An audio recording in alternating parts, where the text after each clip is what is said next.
What's up, Joe? What's up, everybody?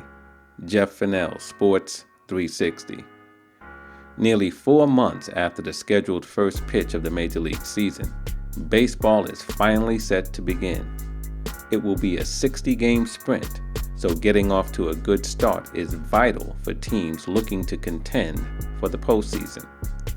Our resident baseball analyst, Rob Duran, joins us to discuss what we should expect in the coming season, including his predictions for which teams will advance to the playoffs.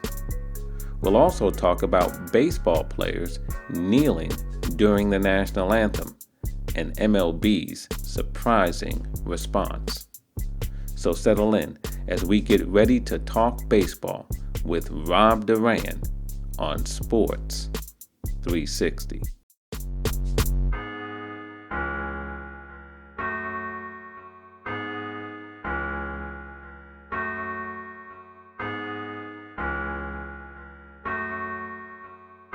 Joining me today on Sports 360 is Rob Duran of Rob Duran Sports, and as usual, he joins us today to talk baseball.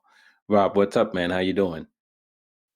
I'm doing great, Jeff. It's a great week for people like me who love this game. I'm ready to go. I'm sure you are. I mean, we're talking here on Tuesday evening, and opening day, 2 days away, and the first game out the chute, your beloved Yankees and the Washington Nationals, Garrett Cole against Max Scherzer. So I'm sure you have your peanuts, Cracker Jacks, popcorn, and whatever else ready for that game, don't you? Oh, of course. This has been on my calendar since they released the season calendar going on. So I'm excited. I'm ready. I finally get to see Garrett Cole in pinstripes, which, it's something that we didn't know would happen a couple months ago or even maybe weeks ago. So it's exciting to know that in 2 days, Major League Baseball is starting and is finally back. Yeah, I mean it's amazing really when you think about all that we've been through and all that the players have been through in terms of getting back on the field. And obviously that was preceded by the negotiations and so forth. So a lot has gone into getting to this point, but here we are. The season is about to open in late July. 60 games on tap, and I'd like to talk with you about how you view um, these divisions and turning out and get your predictions on the winners and the losers and so forth. And so look forward to talking to you about that. And why don't we jump in? I'm going to save the American League for last.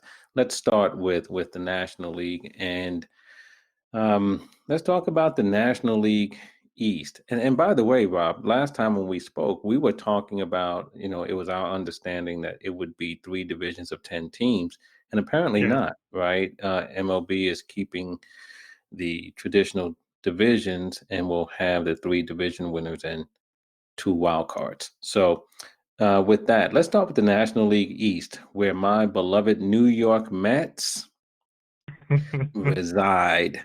Um, how do you see the National League East? I mean, some good teams there with obviously the world champion Nationals. You have the Phillies, and you also have the Braves and the Mets. What do you see there? I think that's one of baseball's better divisions, I would say. You mentioned the teams that are going to be competing. I think the Phillies will be a little bit better. Bryce Harper, he's one of those guys that I've been critical of, but he starts off fast sometimes during the season, and I think that's going to be important for the Phillies to have. And I do think that Joe Girardi as their manager helps, but I can't not say the Braves are going to take this division. They're young, they're hungry, and they're just getting started, even though it feels like we've seen Acuna for years. The kid's only 22 years old, and he's already a superstar. And I think he's going to help catapult that Braves team to the division and make a run in the playoffs, make some noise. Yeah, the Braves obviously were one of the better teams in baseball last year, right? Yeah. And I thought that they should have beat the St. Louis Cardinals in the playoffs. Much to my chagrin, the Cardinals were able to capture that series, but certainly the Braves' talent is there. They have a nice mix of veterans and youth, and they have experience. And so you like the Braves in the National League East, but you make a very good point about Bryce Harper because you're right.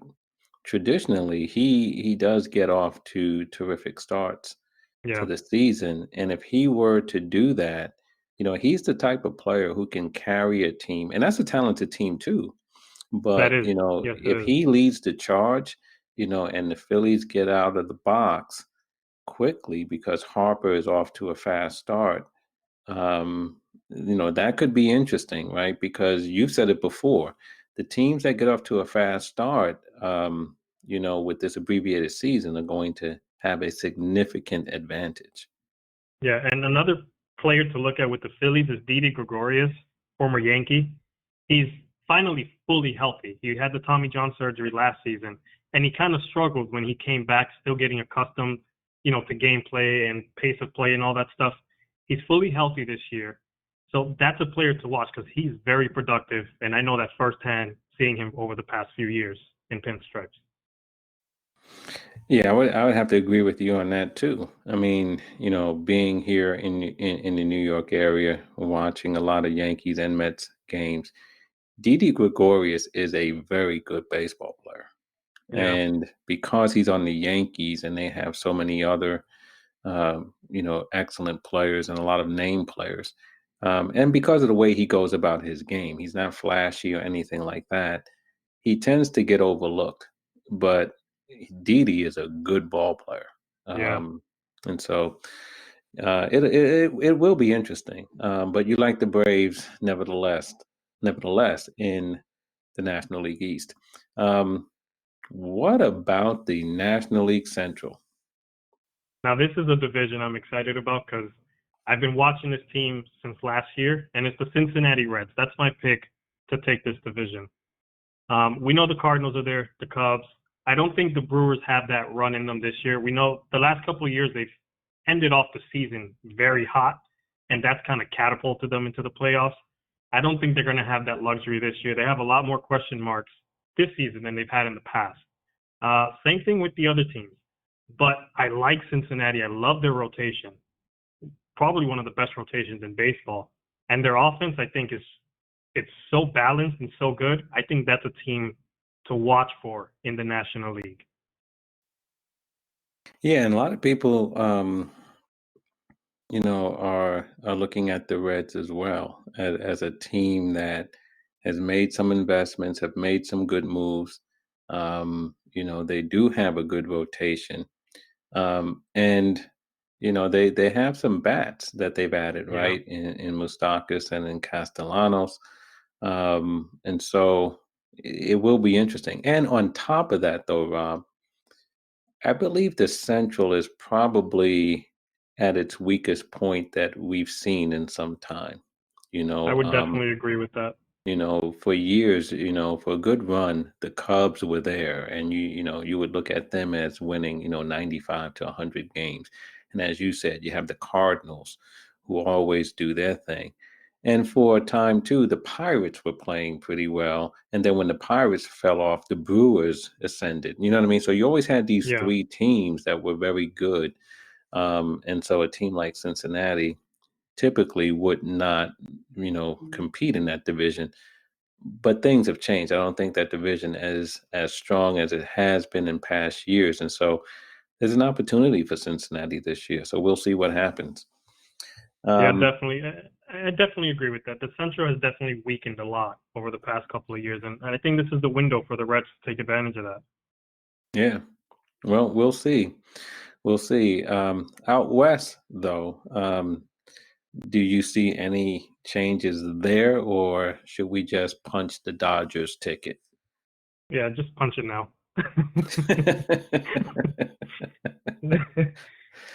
There's no debate there at all.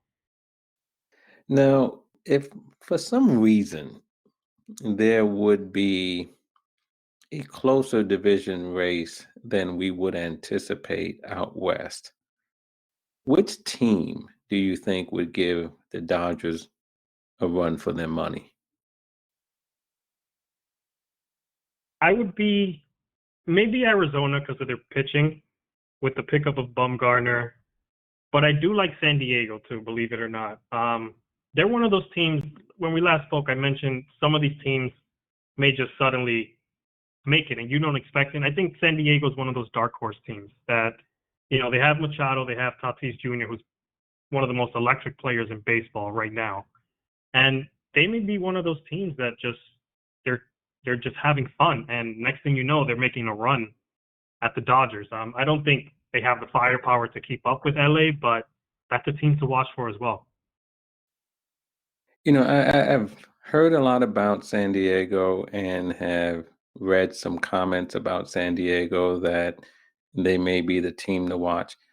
The only thing I will say about that, Rob, is that it's not the first time San Diego has been pegged as a dark horse in recent Yeah. years, and it's never come to pass. And so for me, until I see it, I'm not believing it. I'm just not. So, we'll see what happens, but I'm just saying, I'm not getting on that. I'm not getting behind that one.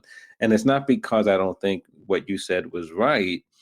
It's just the history of San Diego, Yeah. and they just never seem to rise to the challenge. But again, we'll see, because not only do we have the, as you said, the baseball side of it and the talent that they have, but we also have this unusually shortened season where, Hmm. pretty much anything can happen. So we'll see about that. What about wild cards in the National League? Who do you see grabbing the two wild cards? I think the Nationals will grab one of the wild card spots. It's hard to pick against the World Series champions from last year.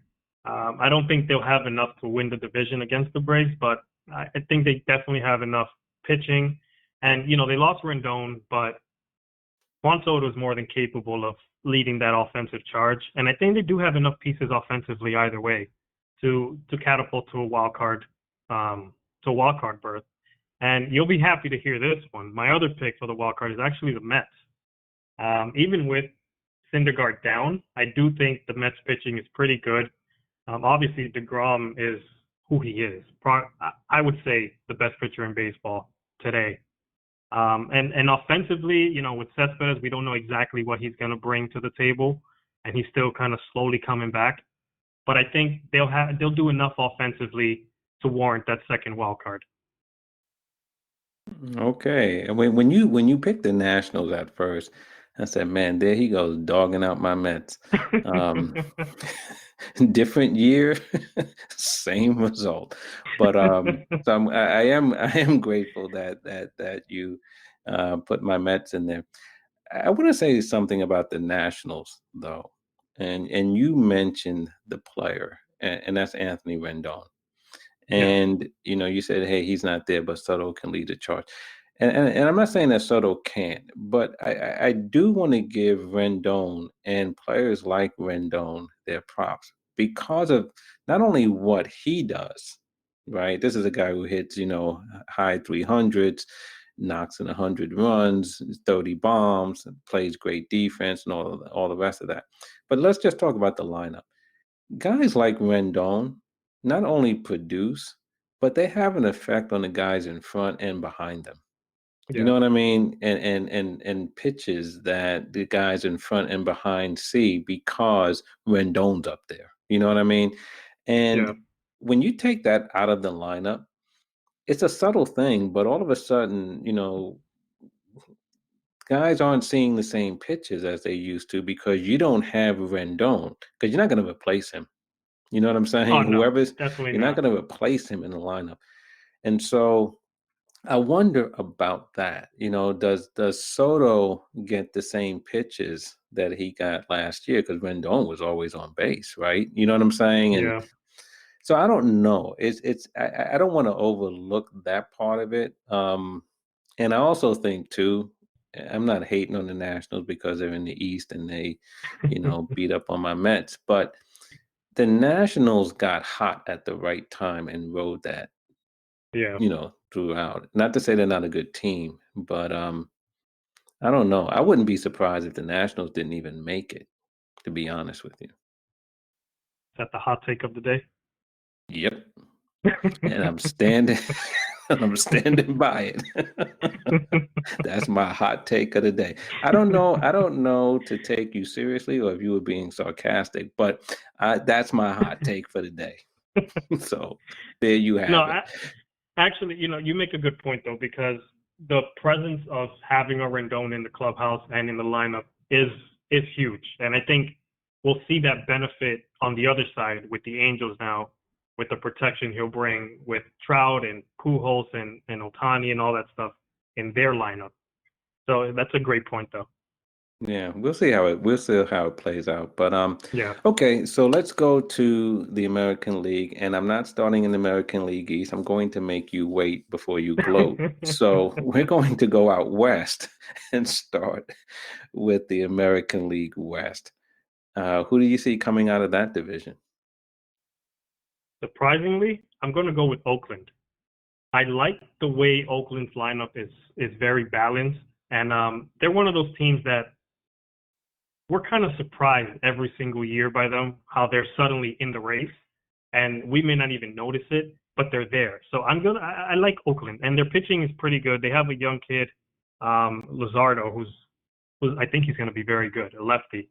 So I'm picking Oakland to take the West. Okay, all right, And that's not a knock on Houston, just because I'm a sure, Yankees fan. sure, of course. Okay, um, what about the Central? Who do you like there? I have to go with the Twins. That Yeah. the offense they have is insane. With Donaldson there at third base now, Nelson Cruz, he's one of those 50-year-old veterans that just keeps hitting home runs. The lineup is insane. It's hard to pick against that team. We saw the kind of firepower they bring. I just hope that the Yankees play them in the playoffs though, because that always bodes well for me. Sure. Yeah, I mean the Twins are tough, man, and you know what I think helped the Twins as well, was they won that division last year. Yeah. When I say that, they were in a dogfight with Cleveland, right? And they stared Cleveland down, Yeah. you know. They didn't buckle, and I think that kind of experience bodes well going forward. Now they got humbled in the postseason, as seems to be the case all the time with when they play the Yankees. But I think as far as winning the division, I agree with you. I think the Twins will prevail in the American League Central. And last but not least, the National League East. I know you thought long and hard on this one, but after a lot of deliberation, who do you think wins the National League East? Well, I think Baltimore has a good no. Definitely the Yankees. Definitely the Yankees. I got a chance to see what an opening day lineup would look like for them when they played the Phillies in the last summer camp tune-up, and just looking at the lineup I couldn't find an easy out or a player that kind of worried me if I was a pitcher, and that lineup. I think not because I'm a fan. The lineup is probably the best in baseball, hands down. And they're pitching with Garrett Cole in there, and the kind of meticulous teachings that he's bringing to the staff. That a lot of you hear a lot of it on social media and stuff. Just the kind of small things that he's bringing to the pitching staff. I think that team is serious this year. I like the chances, and I think they're a team, much like the Dodgers, that they'll start out hot and they'll just stay hot the whole 60-game sprint. All right, so your beloved Bronx Bombers. So, okay, so we can recap. So in the American League, you like the Yankees, Twins, and Oakland A's to Yes. capture the division. What about the two wild cards? Two wild cards I have the Rays. Only their pitching.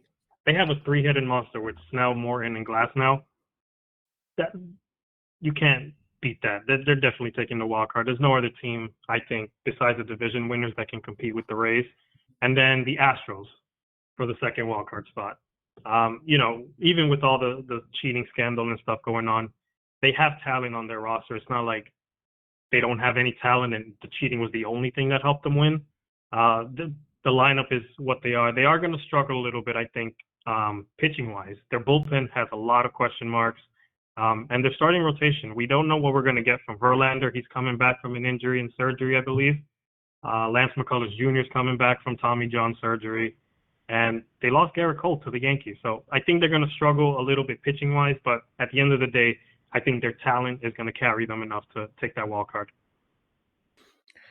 Yeah, it's going to be interesting. The Astros are going to be an interesting story, all year. Yeah. The one thing, I think it's overlooked a little by some is that Dusty Baker is over there, right? And you can Yeah. say what you want about Dusty and whether his team, his teams do in the postseason, but Dusty knows how to get to the postseason. I Yeah. mean, Yeah. again, it's a 60-game season. Anything can happen in this abbreviated time span, but I think that's something else to look out for.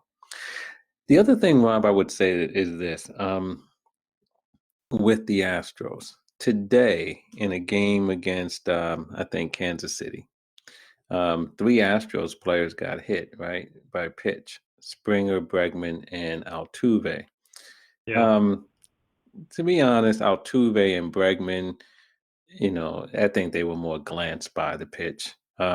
Springer's was a little bit, it was scarier because it was running up and in, and he had to put his arm up and it deflected the ball Yeah. away. But I will tell you this, I think we're going to see more of that, especially when Houston plays an opponent for the first time, right? I don't think players have forgotten. They may have forgotten during the time off, but now that they're back, it's almost like they said, "Oh yeah," and I think they're going Yep. to. I think that it'll be some retribution all around Major League Baseball. What are your thoughts about that? I definitely agree with that. Baseball players have great memories, and they definitely have not forgotten what Houston did. And I don't know if you follow Trevor Bauer on social media, but he's one guy who's not letting anyone forget what the Astros did. Hmm. Even having shirts and stuff saying Astros cheated and all that stuff. So the players remember, and I think we're going to see a lot of hit by pitches. And it'll be interesting on this aspect to see how Major League Baseball polices that. Because at some point, Houston may get fed up with getting hit, multiple times per game or per series, whatever the case may be. So it'll be interesting to see how Major League Baseball watches that situation, because I'm sure they have something in mind, because this is the inevitable stuff, is the unwritten rules of the game. So that'll be a situation to watch, and I look forward to watching it. Not that I advocate for anybody getting hurt. Definitely not. I don't like to see players get hit, above the waist area kind of thing, near the head, anything like that. But I do want to see how players react to playing Houston for the first time. Yeah, it's going to be interesting. And it'll be interesting too to see how the Houston players respond if, in fact, what we are talking about here comes to pass. I mean, because if series after series after series, they start to say, well, okay, enough is enough. At what Yeah. point, right, does that turn into a bad situation? So it certainly bears watching. But okay, so who do you have emerging from each of the leagues and competing in the World Series? Should I just beat you to it and say the Yankees from the American League, or are you going to surprise me? No surprises here. Okay. All right. I'm So, going with the Yankees in the AL. okay. And what about in the NL? it's hard to pick against the Dodgers. They're loaded. They have Mookie Betts in that lineup, which I think is going to make a huge difference. Mookie with Bellinger together is crazy to envision. Their pitching, Walker Buehler is ascending like no pitcher I've seen in a long time. He's something special. Kershaw is who he is, even though he has his struggles in the playoffs. I'm going to go with the Yankees-Dodgers World Series. Okay.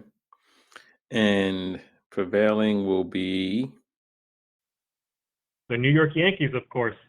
I've waited long enough. I didn't realize the Yankees have not won a World Series since 2009, right? 2009, yep. Wow. Yeah, it's been a good minute for the Yankees. So it has.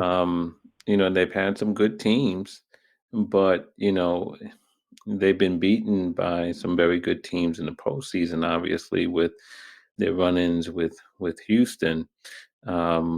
So it will be interesting to see. But listen, Rob, I mean, the bottom line is, with this 60-game season, as we mentioned, anything can happen. Oh yeah. I don't, right now, I tend to agree with a lot of the selections that you made, but there's a part of me that says there's going to be probably more than one team. There are going to be a couple of teams that, if they don't outright make the postseason, are going to make a serious run. Teams that we might not have anticipated. And then you have some of the teams that we're kind of discounting, like the Cubs and the Cardinals, for example, who just may show some of that championship pedigree, and do some damage. So, bottom line is, it's going to be a very, very interesting season. And again, of course, we all hope that the players and everyone will be able to get through the 60-game seasons and it's not interrupted by a second wave of this coronavirus. But it will be interesting. Yeah, and like you said, there's going to be a lot of, I think, you even look at the AL. Seems like the White Sox that I've mentioned in the past are one of those young teams that can start hot and make noise in the Central. Maybe not win it, but do enough to kind of shake the Twins a little bit. Even the Angels, I know their pitching is suspect, but their lineup, they have the best player in baseball, and we spoke about Rendon earlier, the effect he could have on that lineup and all that stuff. And there are certain teams, and you mentioned the Cubs and the Cardinals. The Cardinals are always somehow in the race regardless of their roster, and the Cubs, they do have talent in their lineup as well. So, it'll be fun because this is a playoff atmosphere type season, every single series and every single game. So I'm excited to see how this all plays out. And I know, the Yankees are my favorite to win it all, but they're going to have an easy road, I think, just looking at their schedule, regular season wise, but they're going to have to compete, and they can't let up against opponents or anything like that in order to prevail and, make my prediction come true. Sure. Now, Rob, I know there's only been a handful, and it's only scheduled to be a handful of exhibition games, right? Like 3, right? That was the limit, right? And I didn't see a lot of it, but we talked a little before we got online here, and I saw a little of some of the games over the past couple of days, and it was different. I mean, really, really different watching a baseball game without fans in the stands. It's going to be different, I think, for to watch the game. I think for baseball fans who are starved for the game, just seeing their favorite players and teams competing again is going to be a welcome sight. Given all we've been through as a country and as a society.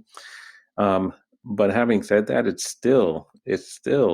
it was difficult for me to kind of get into it. It was just eerie to watch the game and, no noise, no reactions. What, how have you enjoyed these games so far? Now, it's been awkward, and I'll admit, at first, I didn't really think about it because before I saw any of the games, I didn't really think that the crowd or the lack of crowd noise or anything like that would have much of an effect on me watching it from home. But as I was watching the Yankees and the Phillies play, there were certain plays and things going on that, when the announcers were quiet, everything was just dead silence, nothing going on. And it was kind of awkward because you're normally used to hearing, some buzzing going on. Even when nothing's happening, you still hear the crowd buzzing and stuff like that. So not hearing that or knowing that that's not going to happen when, the player hits a double in the gap or stealing a base or a home run, like Mike Ford hit a home run in the ninth inning yesterday, you expect the Bronx to go wild at Yankee Stadium, and there was nothing going on. So it's a little awkward after I finally got to experience it and watch it.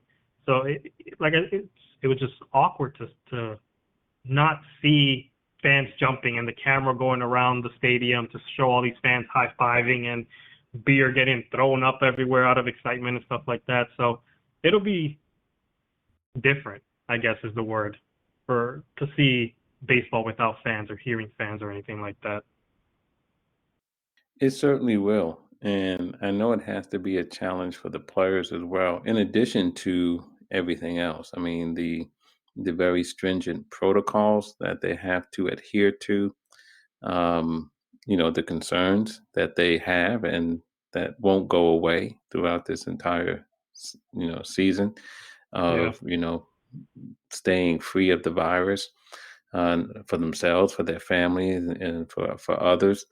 Um, it's going to be it's a very challenging environment in which to play baseball. And I think the other sports, hockey and basketball, as they endeavor to come back, are going to experience the same thing. Baseball, of course, and we mentioned it before, unlike hockey and basketball that will have bubbles, baseball Yeah. doesn't.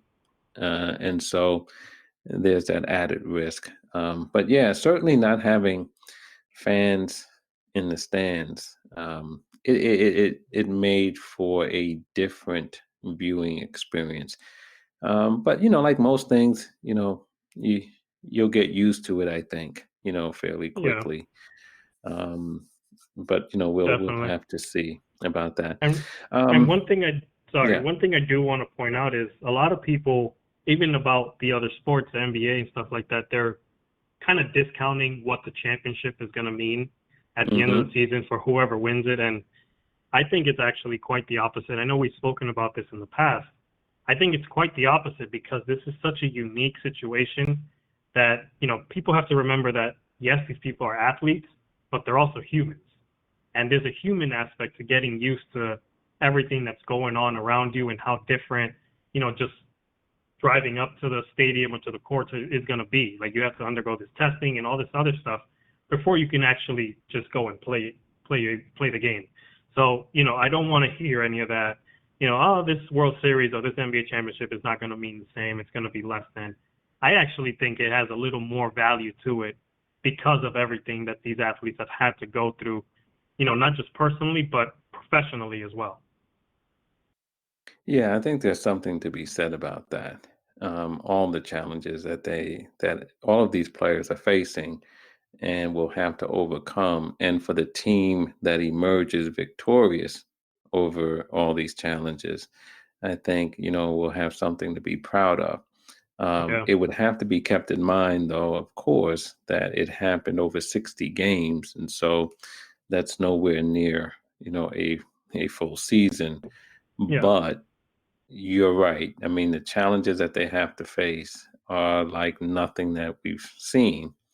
So, yeah, I mean, to me, look, a champion's a champion. Is it going to be viewed the same as a 162 champion? No, because it's a different season, but I don't think you say nobody won in Yeah. 2020. You know what I'm saying? There will be a champion. And I think we have to acknowledge that they were the best team under these very difficult circumstances. Exactly. So, speaking of difficult circumstances, we have players are starting to kneel in baseball, believe it or not, right? before the playing or during the playing of the national anthem.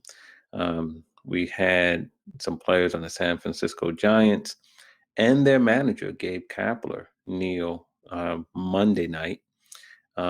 We had a player, and Kenyon Middleton, maybe I think his name is, on the Los Angeles Angels. He kneeled. And then tonight, Tuesday night, Amir Garrett and Joey Votto of the Cincinnati Reds, according to a report, that they kneeled during the anthem. And, you got some of the expected responses from some of the expected people, including the President of the United States, who said that he's waiting for live sports. But if they're going to start kneeling, then he's turning off the game. I think he said game over, because it's disrespecting the flag and and the country. I'm just going to say this, and then you can, chime in and add if you like. I think that narrative and that line of argument is not going to prevail this time Yeah. around. 3 years ago, the narrative was twisted. It was never about the military. It was never about the flag. It was never about disrespecting the country or anything like that. The narrative got twisted 3 years ago when Colin Kaepernick took the knee. I don't see that happening now.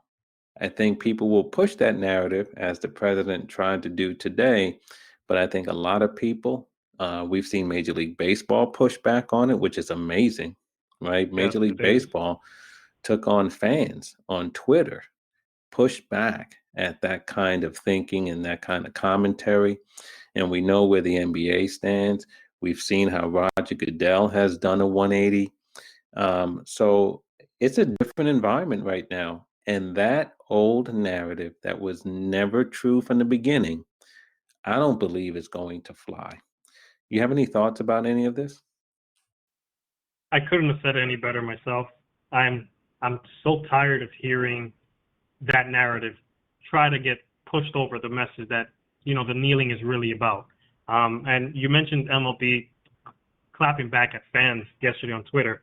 I actually retweeted one of the tweets that MLB said, and I put, I've never been so, as proud to be a baseball fan as I am at this moment when MLB responded back to fans, because that's something that we have never seen, or I haven't seen ever. MLB actually responding back to these fans going at the players kneeling and the coaches kneeling. I was so proud of that moment as a baseball fan, as someone who follows the sport and loves this sport, that baseball is taking a stand and they're not late to the party. That's so important to me as a fan, knowing that the sport that I follow is, has these same beliefs that I believe in, and is fighting with me and with everyone else, and really going at this big problem that we're all facing. And the kneeling, like you said, the narrative was so twisted when Kaepernick did what he did with the kneeling, and people did not want to understand. So it wasn't that they didn't understand, they did not want to understand. And that's part of the big problem, is that people refuse to want to hear the actual message that these athletes and these players and everyone else is trying to convey by doing what they're doing, whether it's the protest, peaceful protest, marching on the streets, everything like that. So I'm glad that, the MLB and their players and coaches are stepping up. And regardless of what the president says, or, whoever, as long as we continue to push the message that Kaepernick tried to push when he started kneeling and eventually lost his career about, I think that's what matters. Knowing that this is the message. It's not what other people are trying to say the message is.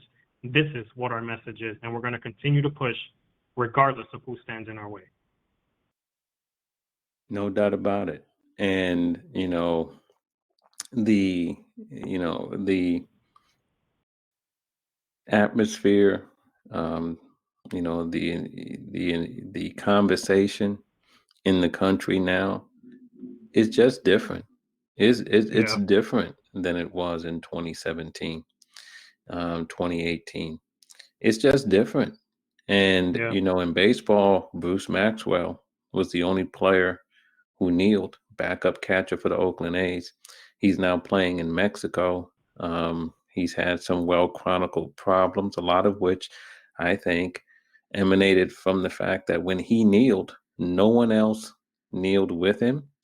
And he didn't get the type of support from players that Yeah. he expected, and that some players now admit that they failed to give to him.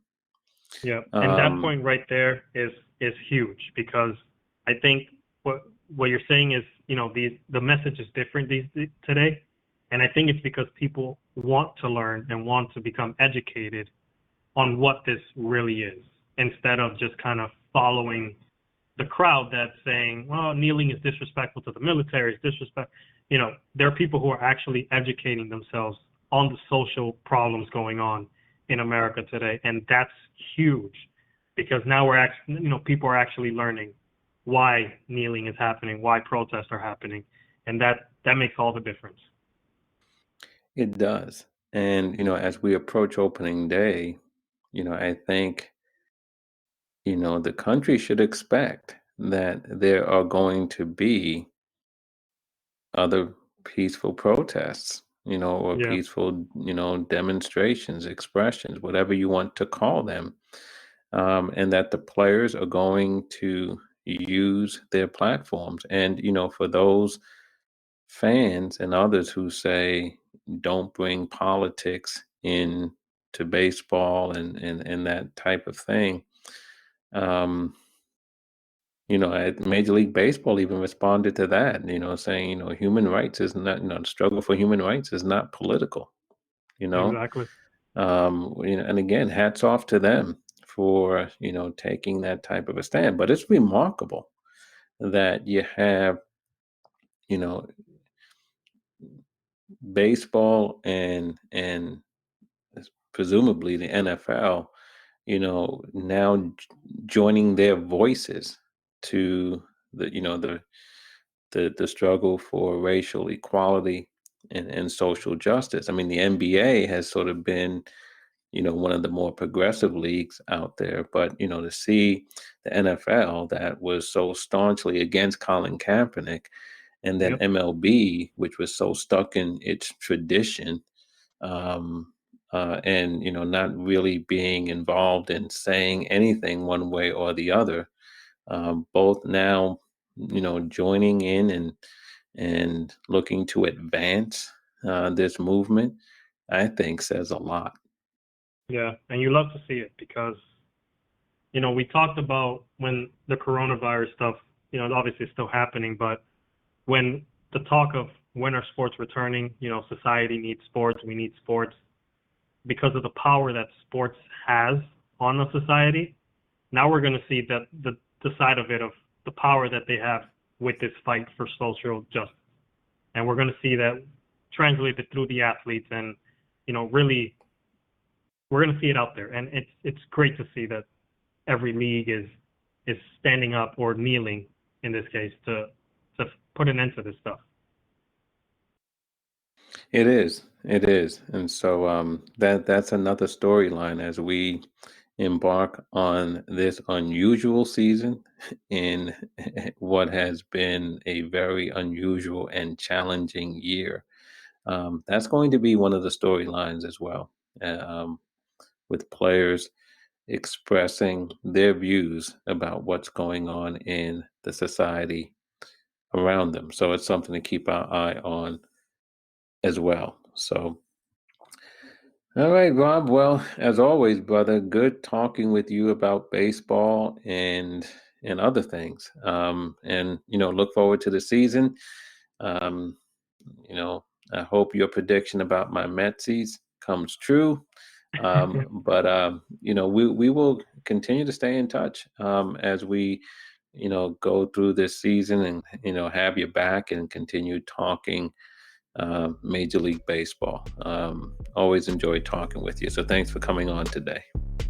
Thank you for having me. It's always great to have these conversations with you, Jeff. Sure. All right, Rob Duran of Rob Duran Sports. Take care, brother. Thank you. You too.